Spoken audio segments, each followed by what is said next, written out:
de travail à tous les travailleurs du Cameroun et du monde entier. On célèbre aujourd'hui la 127e édition de la fête internationale du travail. L'organisation pêche par de nombreux manquements dans la ville de Douala.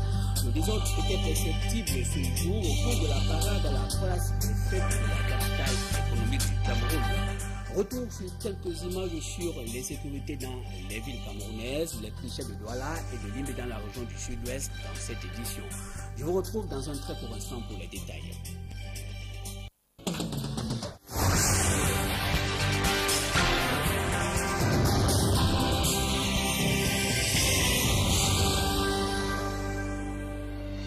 Madame, Monsieur, bonsoir et bonne fête de travail à tous. Les travailleurs de la ville de Douala défilent dans le désordre alors que l'organisation de la 127e édition de la fête internationale du travail vient d'être confiée aux organisations syndicales. Ces organisations syndicales se sont particulièrement fait remarquer par de nombreux manquements ce jour au cours de la parade à la place des fêtes de la capitale économique du Cameroun. Et sur ces manquements, voici le reportage de Dallas Tiana et Serge Alain Auto. La 127e édition de la fête internationale du travail n'aura pas tenu toutes ses promesses, notamment en matière d'organisation. La preuve, c'est Capharnaüm.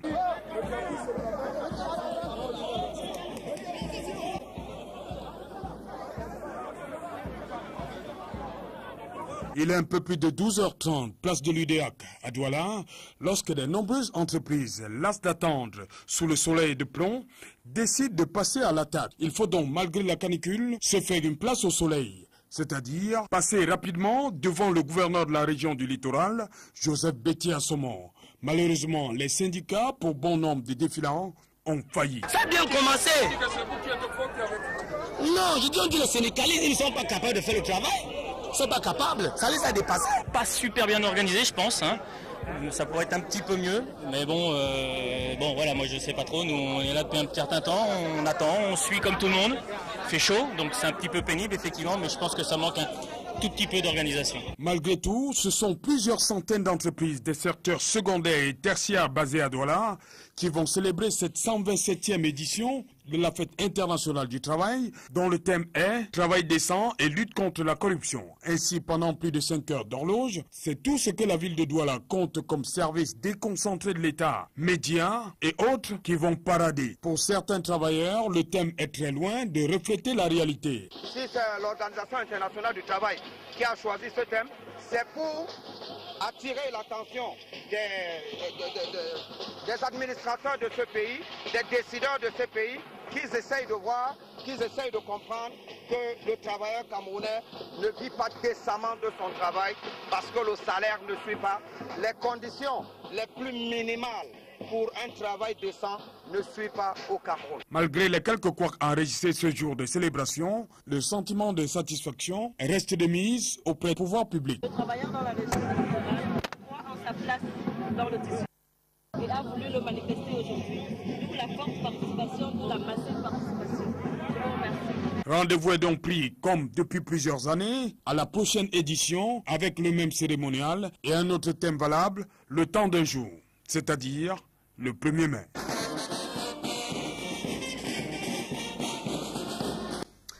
Voilà, la 127e édition de la fête internationale du travail s'est célébrée sous le thème travail décent et lutte contre la corruption.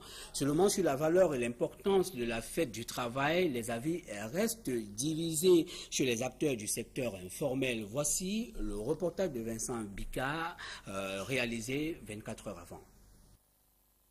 Sous cet abri de fortune, quasiment son bureau, elle y passe le quotidien à la recherche de sa subsistance. Plongée dans le secteur informel, notamment les petits métiers, Elisabeth qui s'accroche à la vie grâce à son outil de travail est cependant consciente d'une chose. J'essaie de travailler dans une société pour participer à la fête du 1er mai. Sa voisine, sans autre forme de procès, donne sa sentence au sujet de la fête du travail. Le 1er ne me dit rien. Hein? Pourquoi? Est-ce que je travaille? Je ne travaille pas. Et ce que vous êtes en train de faire là, c'est quoi? Est-ce que les vendeurs d'orange fêtent? En revanche, d'autres jeunes gens actifs dans ce secteur informel mettent un peu de bémol.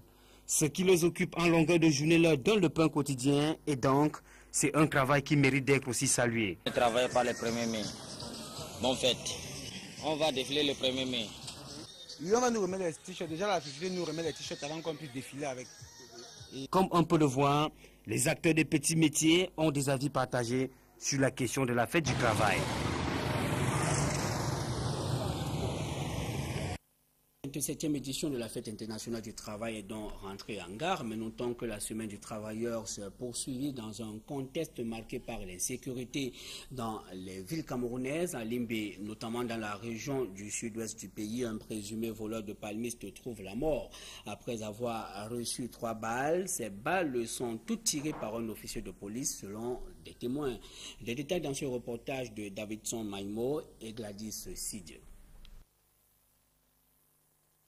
Soupçonné de faire partie d'un groupe de voleurs de noix de palmiste dans les plantations de la CDC, Elvis aurait reçu 3 balles tirées par un officier de police selon des témoins.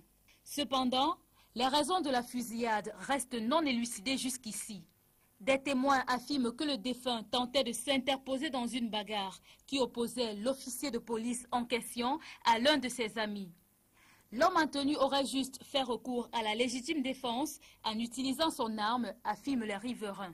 Il y a peu de temps, les autorités de la CDC ont fait appel aux forces de l'ordre afin de renforcer la sécurité dans leurs plantations et mettre fin aux nombreux cas de viol qui étaient enregistrés. Un proche d'Elvis, décédé dans la dite bagarre, s'en est pris au commandant de gendarmerie de Limbé dès son arrivée à la morgue. Les autorités de la ville ont tenté de calmer la famille. Elles affirment que l'officier de police qui a ouvert le feu sur leur fils se trouve derrière les barreaux. Pour l'heure, les enquêtes se poursuivent.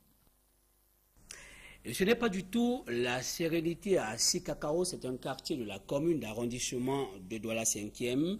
Pas une semaine sans agression. En un mois, on en dénombre plusieurs. La peur règne désormais dans le quartier la nuit tombée. Les populations pointent un doigt accusateur sur un groupe de malfrats qui a le vent en poupe depuis la disqualification par le chef de ce quartier du groupe d'autodéfense. Des détails avec Dani Warenze 2 et Julie Ngué. Il ne se passe plus une journée sans qu'un habitant du quartier Cacao Barry à Douala soit victime d'une agression. Depuis plusieurs semaines, un présumé gang de malfrats dicte sa loi dans cette localité. J'ai été surpris à l'entrée devant la chefferie par 2 bonhommes. Ils sont venus, ils m'ont dépouillé. Ils avaient des poignards, téléphone, appareil photo numérique, l'argent. Depuis ce jour, je suis pas tranquille, quoi. Comme cet homme, ils sont nombreux à être tombés dans les filets du gang qui n'hésitent pas à dépouiller certains malheureux de leurs passeports et autres objets de valeur. On a agressé un commissaire de police, ici, là, on l'a poignardé. Un monsieur qui a grandi dans ce quartier. Il va se plaindre, il avait l'âme sur lui, il ne voulait pas tuer parce qu'il a su que c'est les gens du quartier. Face à cette insécurité criarde, les jeunes de ce quartier ont décidé de créer un comité d'autodéfense afin d'assurer la sécurité des populations. Un comité qui, apprend-on, a été dissous par le conseil des chefferies. Un acte que le chef de bloc, Mbena Claude, justifie par la moralité douteuse des membres constitutifs de cette association. Vérification faite. J'ai trouvé que s'ils étaient 10, il y avait au moins 6 repris de justice. J'ai choisi 4, 5, 6 gars ici qui devaient aussi entrer dans ce milieu pour les empêcher de commettre certaines exactions qui vont tomber sur moi. Ils ont refusé. Mais le vrai problème était qu'eux aussi marchaient avec les machettes partout aussi, ce qui est interdit. Et ils portaient aussi souvent des caboules. De plus, un arrêté préfectoral stipule que toute personne travaillant pour le bien-être et la sécurité du Esseng est toujours coupé du reste du monde depuis l'érection d'une barrière de gendarmerie pour sécuriser l'accès au port autonome de Douala. Esseng est une localité située au bord du fleuve Vouri dans l'arrondissement de Douala 1er. Cette localité fait partie des points de ravitaillement en poissons frais dans la capitale économique du Cameroun. Je vous propose de la découvrir dans ce reportage signé Flavien Valondongo.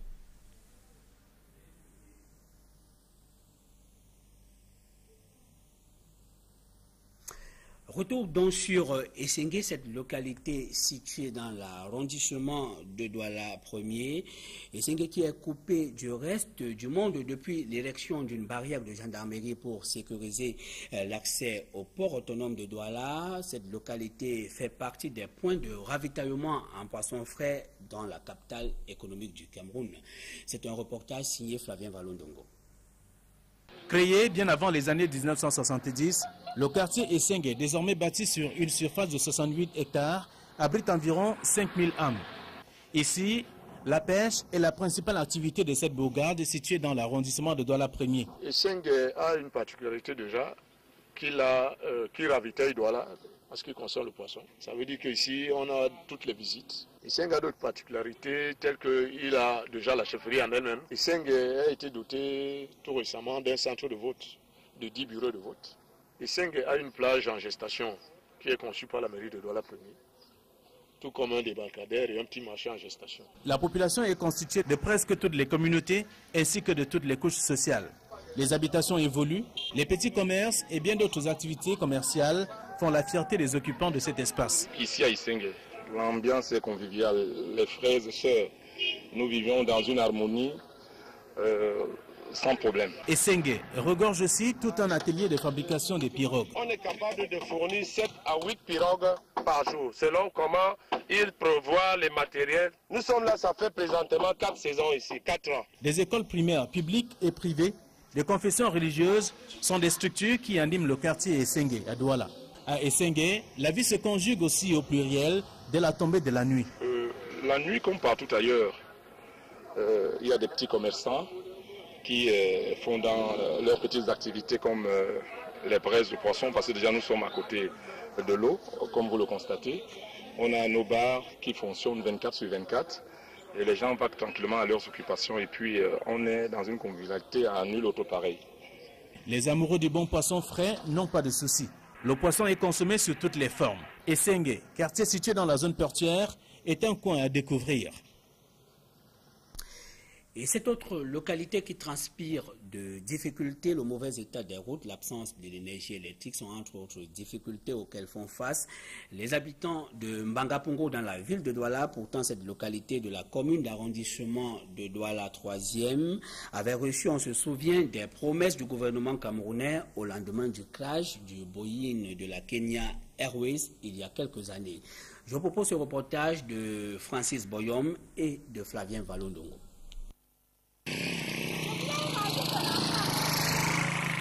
Ce spectacle fait désormais partie du quotidien des habitants de Mbangapongo, dans l'arrondissement de Douala 3e.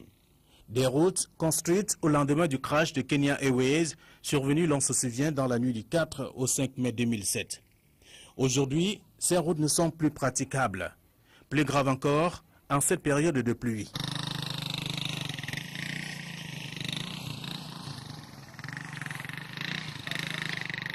Il faut s'armer du courage et de la patience pour braver toutes ces étapes à pied comme à moto.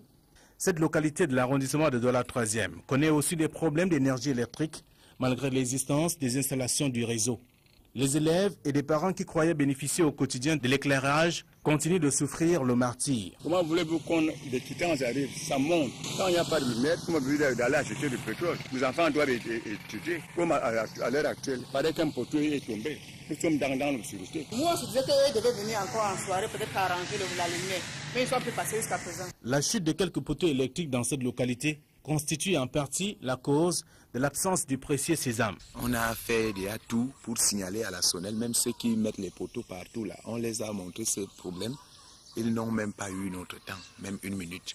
Alors le danger que nous courons, c'est que ça peut électrocuter tout un quartier et nous avons un grand risque. Au-delà des difficultés que l'on rencontre en Mbangapongo, la zone regorge des petits marchés et bien d'autres coins attractifs qui pourraient attirer grand monde. Célébration du cinquantenaire de la réunification dans la région du sud-ouest du Cameroun, un pas de plus avec cette conférence organisée sur la réunification hier à Fumban. Les travaux restent à la traîne seulement. Une partie de la route Bonadi-Kombo a été remise à neuf. Les populations saluent ce geste cependant.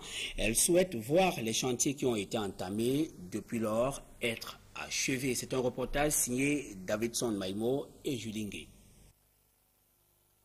Longtemps attendue par les populations, la route de Bonadi-Kombo dans le sud-ouest vient d'être réhabilitée. Une partie de ce tronçon qui relie les villes de Limbé et Boya a été réfectionnée. Seulement, l'initiative, bien que louable, ne fait pas l'unanimité des populations. We are not yet satisfied because we expected something more real and concrete. Cet habitant affirme ne pas être satisfait par les travaux car il aurait souhaité que la route entière soit remise à neuf pour une meilleure exploitation. Même si les appréciations sont variées et diverses, il faut noter que l'autorité traditionnelle, elle, salue le geste. Yes, everybody is happy because it will be easy for circulation. David Nanoé reconnaît que désormais les populations pourront circuler aisément et surtout cet axe permettra aux cultivateurs en provenance de Boya de se rendre au marché de Bonadi-Kombo afin d'écouler leurs produits. Cette vague de réhabilitation des routes dans la ville de Limbé entre dans le cadre des préparatifs de la célébration du cinquantenaire de la réunification. Et de l'éducation, dans ce journal, notons que la pratique des travaux dirigés dans les établissements scolaires est un abus des responsables d'école. C'est du moins l'avis d'un expert en éducation au moment où on enregistre des grèves dans beaucoup de collèges, notamment dans la ville de Douala, pour des travaux dirigés payés, mais non effectifs. Jean-John Impec et Sandrine Babo. En l'espace d'une semaine, des mouvements d'humeur ont été enregistrés dans 3 établissements de l'enseignement secondaire privé laïque. Les élèves en classe d'examen à l'Institut secondaire de technologie, au collège Bao et ceux du collège Eyenge Congo ont manifesté le mécontentement. Ils réclament le remboursement des frais des travaux dirigés non effectifs jusqu'ici, pourtant exigés en début d'année scolaire par les responsables de leurs écoles.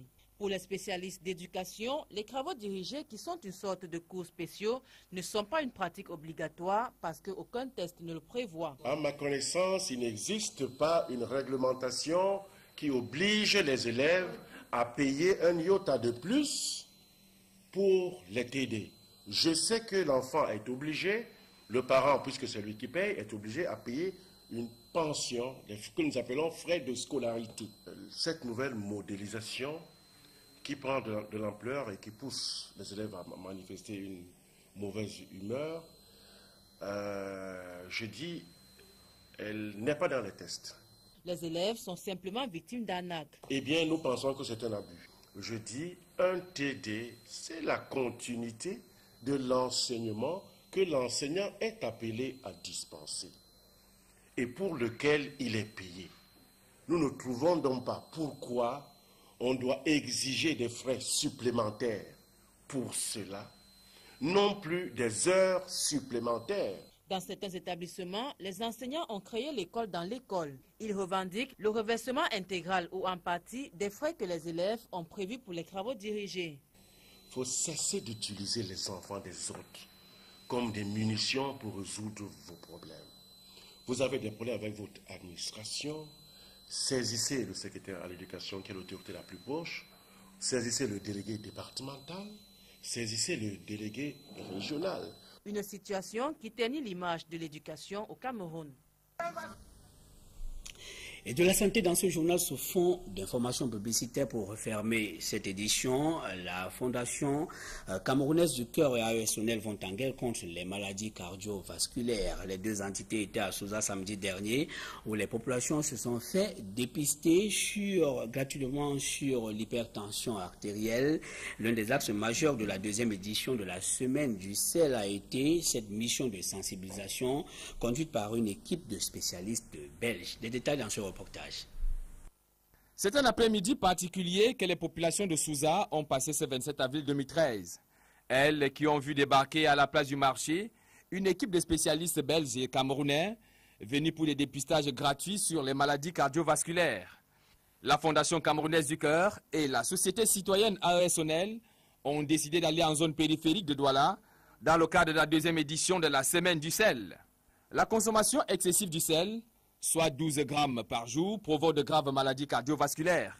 Et cette année, plus que par le passé, la Fondation camerounaise du cœur a compris qu'il faut sensibiliser et agir afin de lutter contre l'hypertension artérielle et les AVC. Plus on s'intéresse aux facteurs de risque de maladies cardiovasculaires au Cameroun, on sera bien compte que ces facteurs sont très prépondérants chez nous et qu'on a des prévalences qui sont tout à fait équivalentes à celles des pays européens ou américains. Donc c'est une réalité chez nous. Les maladies cardiovasculaires étant la première cause de mortalité dans le monde, l'initiative de la Fondation camerounaise du cœur avec le soutien de AESONEL est bien accueillie par les habitants de Souza. Je suis venu me faire consulter parce qu'il faut que j'aille d'abord à l'hôpital. Dès que je tombe malade, je pars d'abord à l'hôpital avant que moi-même je commence à me faire traiter. J'évite souvent de manger les trucs sucrés, ayant peur que ça peut me donner le diabète, c'est ça. Oui, j'évite. L'équipe de spécialistes belges, au-delà des dépistages gratuits, procède également à des jeux éducatifs sur la consommation du sel. La Fondation camerounaise du cœur et AESONEL est un modèle de partenariat public-privé pour le développement économique du Cameroun et le bien-être des populations. AESONEL met à disposition de la Fondation toute son équipe logistique et technique pour nous accompagner dans les différents événements. Donc c'est vraiment un partenariat stratégique qui va au-delà des attentes d'un tel partenariat. L'excès de sel dans la nourriture représente un grave danger pour le cerveau et le cœur. Et à Souza, l'on est à présent fixé sur les méfaits de la consommation du sel. Ceci grâce au concours de la Fondation camerounaise du cœur et de l'opérateur de l'électricité au Cameroun, AESONEL. Voilà, madame, monsieur, l'excès de sel tue. C'est la fin de ce journal. Merci de l'avoir suivi. Restez connectés sur les programmes d'Equinox Télévision. Bonne fête à tous les travailleurs du Cameroun et du monde entier. Bonsoir.